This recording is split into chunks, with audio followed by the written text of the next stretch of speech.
Have you ever had a gut feeling that ended up being right? That, my friend, is physics. Well, hello, beautiful soul, and welcome to the Frequency Key podcast. I'm your host, Leela, and I'm so excited to have you here. Thank you for tuning in. I just love coming on here and jumping on the mic with you guys. Even though this is just episode 4, it has just become something that I look forward to every week. And if you're new here, welcome. So freaking happy to have you. This is a show where we talk about how our thoughts, feelings, and emotions alter our energy. We get into the science behind woo-woo topics, which really aren't woo once you actually understand how they work. And if you're not new, welcome back. I am so happy to have you yet again. So with that, let me just tell you, this week's episode is so good. Like so good. You are going to want to listen all the way through. And you're going to want to pay a little extra attention because I am breaking down a lot of scientific concepts that can sometimes take a while for our brains to digest. You might want to listen more than once even, and that's okay. Sometimes we need to learn the same things over and over again until our brains can integrate. At least I definitely do. I listen to sometimes the same podcast 3 times or 4 times when it's a lot of information and stuff that I really want to capture and integrate. So that said, with the knowledge that I am going to be sharing today, you're finally going to understand what intuition actually is. Not some woo-woo concept, not something that only quote-unquote crunchy people believe in. Physics, okay? And if you're like me and you love spirituality and you also love understanding the science behind it, because at the end of the day, that's all it really is, you are going to love this episode and everything else that we talk about here on the Frequency Key. So if you haven't already, go ahead and hit that follow button, rate the show. It would mean so much to me, and it truly only takes a couple seconds. And it'll allow me to continue to bring you these topics and tips and tools for you to live your best, most beautiful and abundant life. And next year, we will be having guests here on the podcast, and I'm so excited, so excited. But anyway, let's get into it. So your intuition is your body's way of reading the energy field around you. You have an energy field. The earth has an energy field. Literally everyone and their mom has an energy field. And this energy field works like an antenna. It's constantly sending and receiving signals. So what does that mean exactly? Let's break it down. Every cell in your body vibrates, okay? Like everything in the universe, literally every particle, every atom vibrates at a certain frequency. No matter if it's solid or liquid or gas, it's all just particles vibrating at a microscopic level. And when those vibrations sync up, this is what we call coherence. Coherence is basically the synchronization of your heart and your brain, okay? In very basic terms. Think of your body like an instrument. When you're calm, you are in tune. You feel good, you sound good, you're a tuned instrument. But when you're stressed, you are out of tune. You sound wonky, you feel wonky. It's just, you're off pitch, right? We know that our heart generates the strongest electrical impulses in the body, even stronger than the brain, although the brain also generates a lot of energy. And those electrical impulses create an electromagnetic field all around us, a few feet in every direction, literally. So it's like we have this giant bubble around us It's also called our aura, our energy, our magnetic field. And this electromagnetic field is always communicating with our environment because, again, the earth also has an electromagnetic field. If you want to use the scientific term, that's what you call it. You can also call it energy or aura, etc. So there are several studies, especially from the HeartMath Institute, that show your heart field can be measured several feet outside your body, and that emotions like gratitude and love and joy and peace and bliss create the strongest, most coherent signal. So when you just know someone's lying, for example, or you think about someone and they text you, that is your body picking up on subtle changes in the shared field. Okay, it's hard to comprehend because our rational mind doesn't fully understand this. It's more of a feeling. It's something that we feel in our body. Okay? And it's kind of like Wi-Fi. Like, you don't see it, but it is flying through the air all the time. There's Wi-Fi towers sending and receiving information through our phones, our computers, everything. Like, it's flying through the air. We just can't see it. This is the same concept. Now, quantum physics has a concept called entanglement. And essentially, once two particles can initially be linked in some way, they will always be bonded together beyond space and time, like no matter how far apart they are. One of the most insane experiments I've heard about actually was through Greg Braden on the Danny Jones podcast. It's like a 3-hour long episode, but it is phenomenal, and I will link it down here in the show notes for you. Darwin and I listened to it one day on a road trip in Brazil, and it just blew our minds. It was so good. So yeah, highly recommend. Anyhow, in this experiment, there's a group of scientists in Australia that took like 800,000 living neurons from humans and mice, and they placed them in a petri dish. So there was no brain or body connected to it. It's just cells in a petri dish. Okay? And then they connected those neurons to a computer that was running that old video game called Pong, which is like a ping pong video game. And basically what you do to play the game is you just move the paddle and you hit the ping pong ball. And so the scientists decided to give these neurons feedback. So every time that the neurons moved the paddle and hit the ball correctly, they would receive a predictable electrical signal. And to them, it was like almost like a reward.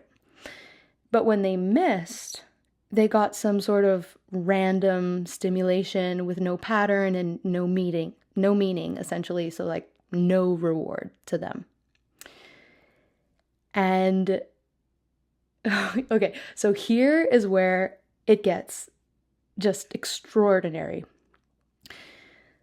Within 5 minutes, those neurons began to self-organize. Like they changed their firing patterns to move the paddle more accurately. They literally learned how to play Pong on their own. Isn't that wild? Like, okay, think about that. There was no consciousness as we know it, right? There was no brain attached to the neurons. They're just by themselves in the petri dish, communicating, like, and finding coherence through the feedback that the scientists were giving them. So that shows that neurons do not need a full brain to process information. Like they are inherently intelligent on their own and capable of complex pattern recognition. Like literally the moment that they recognized a pattern that made sense, they became more efficient and they wanted to keep repeating that pattern. In 5 minutes, literally, is all it took. They preferred having a predictable pattern, so like order, over randomness, over chaos. And this shows us something so freaking profound, which is that intelligence doesn't only live in the brain. It lives in every cell that can sense, respond, and align with coherence. Isn't that so cool? Oh my gosh, it's just fascinating to me. Now, what happens when your entire nervous system finds that same kind of coherence? What happens when your heart and brain and gut align? Because your gut literally has over 100 million neurons in it. That's why they actually call it the second brain, because it sends more information to the brain than the brain sends down. And that's where gut feelings come from. Like, it's actually your gut communicating to you the information that it's receiving. It's detecting patterns faster than your conscious mind can interpret. So what happens when electrically and emotionally and chemically all of your cells are vibrating in coherence at the same frequency? That is what we call intuition. It is your biological intelligence moving as one field, unified. So cool. Okay, so the neurons in that petri dish learned how to play a game on their own. Your neurons are playing a much bigger game that is the game of life.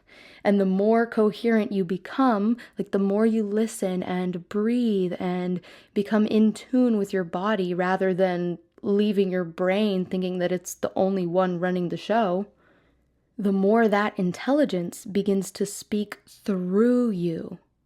And the more you remember how to hear it and how to listen.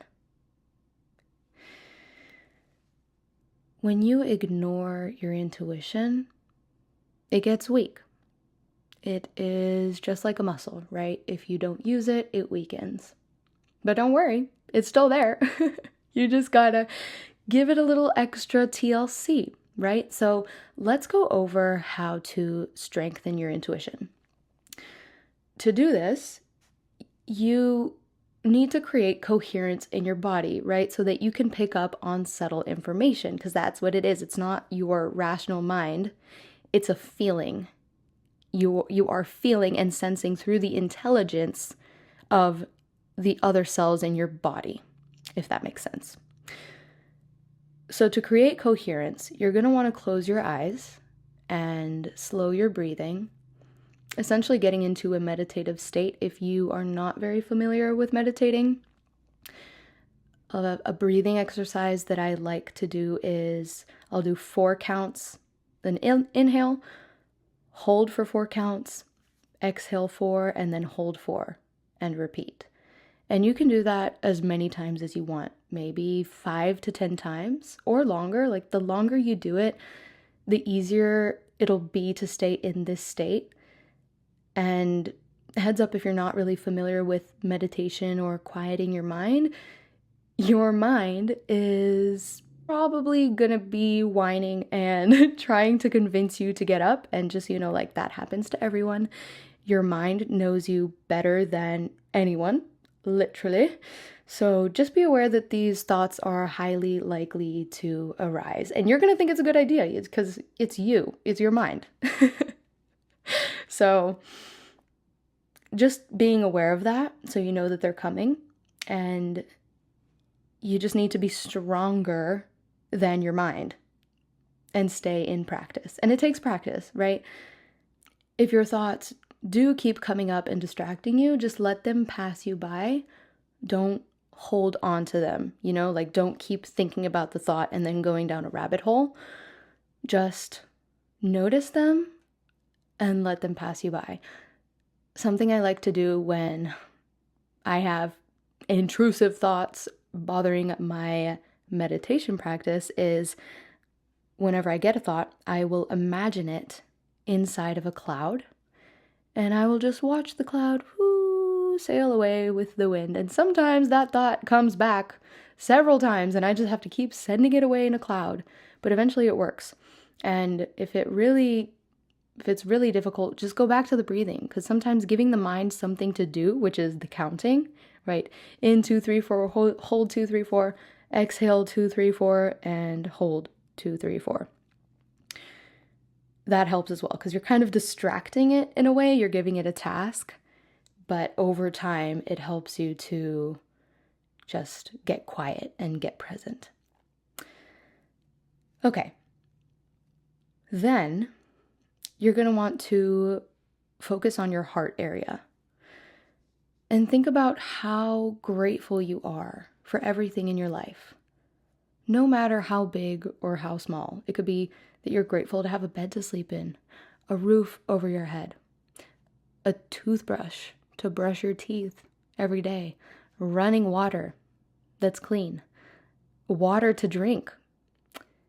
Or you could be stoked because you just got a promotion, or you had the best time hanging out with your friends last night, or you get to go out in the sun today because it's a beautiful sunny day and the weather feels amazing. Like, no matter what it is, just find things that you're grateful for, the people in your life, and truly feel the emotion, feel the gratitude in your chest. It should feel like a warm, almost like a burn in your heart,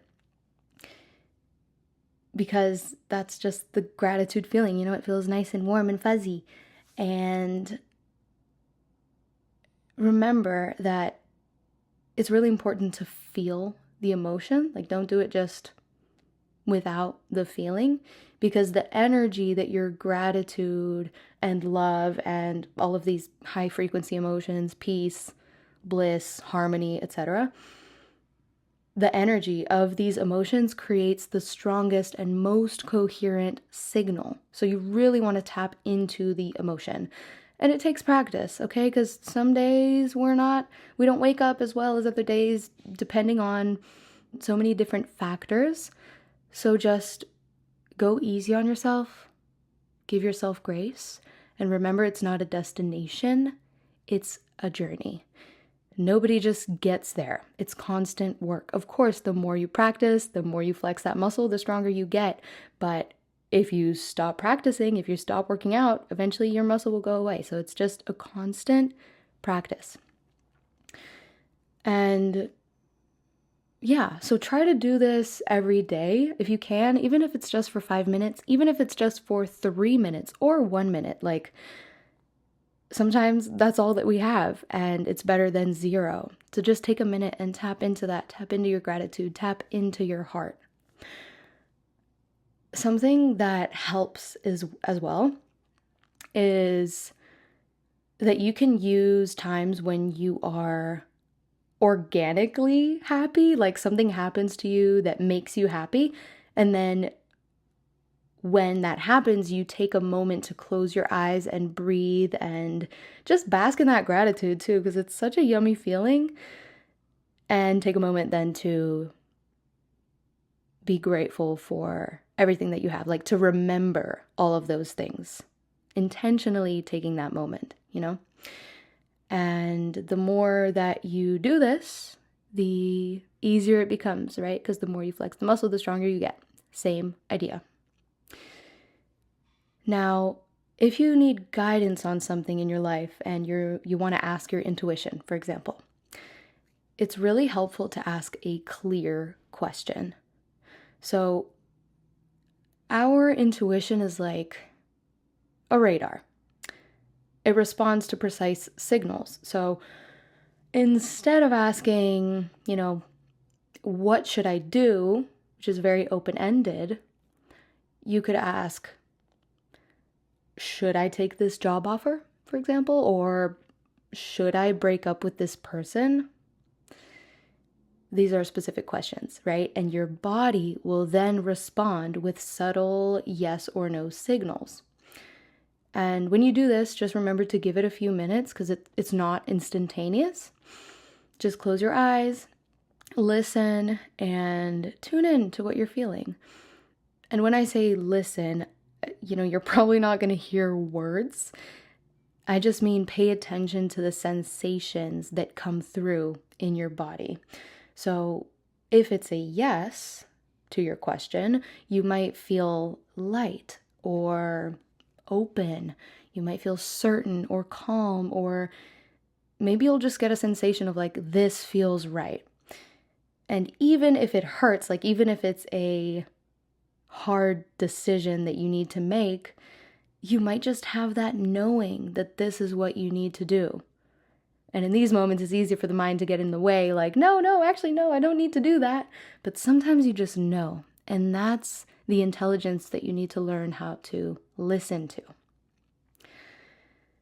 Another thing is like, if you get pulled forward or start to lean forward, that could be your body signaling that it's a yes as well. Like it's like you're being drawn to that choice. Now, if it's a no, you might feel heavy, uncertain, hesitant. You might feel pressure on your chest or shoulders or neck, like traps area.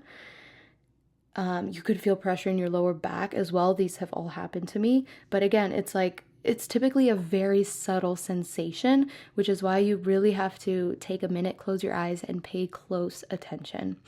And if your body is like pulling away or leaning back, that could also mean that your body is signaling like, okay, hold on, let's reevaluate.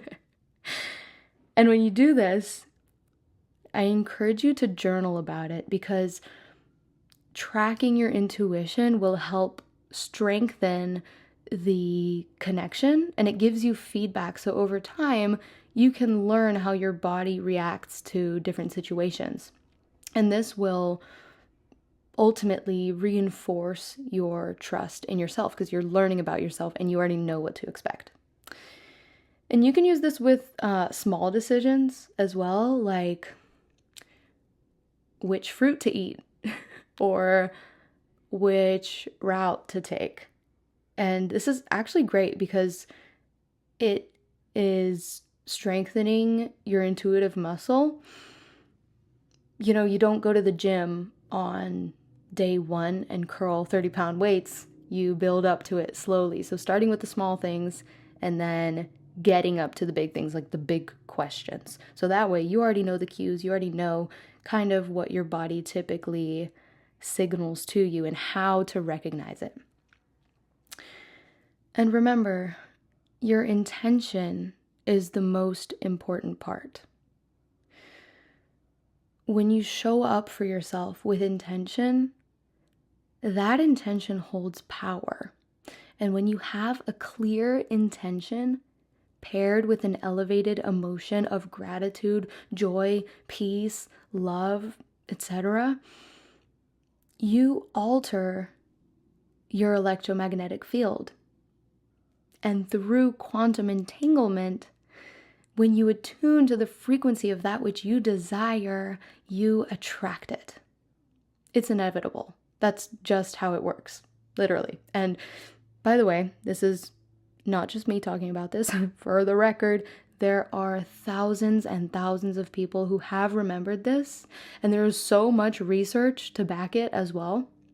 And I'm just here to help you remember too. So, with all of that being said, intuition isn't something that you need to go get. It's already inside of you. You're wired for it. Literally, it is in your cells. You just forgot how to listen because since you've never flexed this muscle maybe your whole life, it is weak at the moment. But the beauty in that is that you get to remember. And once you do, you become unstoppable. All right, my beautiful souls, that is all for today. I so hope you enjoyed this episode because I so enjoyed recording this and writing about this. I'm just so extremely passionate about all of these topics that we talk about here on the show. If you enjoy, make sure you share with a friend. Again, go follow the podcast if you haven't already. Leave me a little rating, leave me a comment. I would absolutely love to hear from you. And again, it's just such a blessing to be here with you. So thanks again, and I will see you on the next episode of The Frequency Key. Mwah!